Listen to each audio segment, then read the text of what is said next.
We must use action to project our deepest, most authentic self into the world.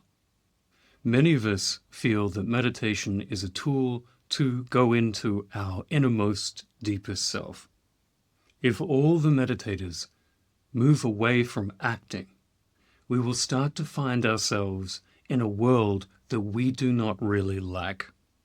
It will force others to fill those gaps of the non-actors, and the world will be worse for it. As a meditator who is in the world, you're what is called a householder from many ancient traditions. That means that you are a person who's engaged in the world, who is nudged quite powerfully in the direction of following the four goals of life, the Purushārtha. Dharma, which is purpose, Artha, which is wealth, Kama, which is desire and relationship, and then finally and lastly, Moksha, which is inner development. And generally in that order. That doesn't mean that we completely ignore our inner world, but it is only one area of investment. If you're meditating daily, you have a great benefit in this. Because you're not so attached to the outcome, you can take more risks. You can lead with action instead of overthinking things. It's not an either or. It's a both and. Both inner life and outer life. Inwards movement and outwards movement.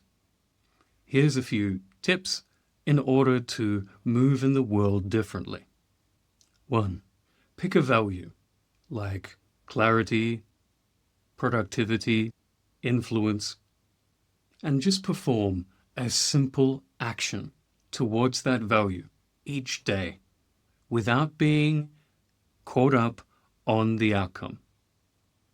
Just serve the value as if you would serve a good friend or somebody you love. Serve the value first and focus on the outcome second. 2. Act spontaneously. Instead of overthinking things or coming up with ways as to why you shouldn't do something, instead act. Sometimes just stand up and move somewhere in the room around you and see if action continues to flow. You'll think that this is quite silly, but actually you'll start doing something. You'll start moving from a state of inertia. 3rd, set the balance. 49% inwards balance and 51% outwards into the world perspective. Just including a tiny little bit of will, a tiny little bit of drive can have a cumulative effect. Get to know will and drive as not the enemy. Relearn it as something beautiful and worthy of your service. Act first and be curious about the result. Now, of course, do this safely and preferably with small decisions. You'll know you're doing this right when you start to feel action be more fluid, more effortless, and ultimately more rewarding, not only for you, but for the world around you. Check out some of my other videos, and I'll see you next time.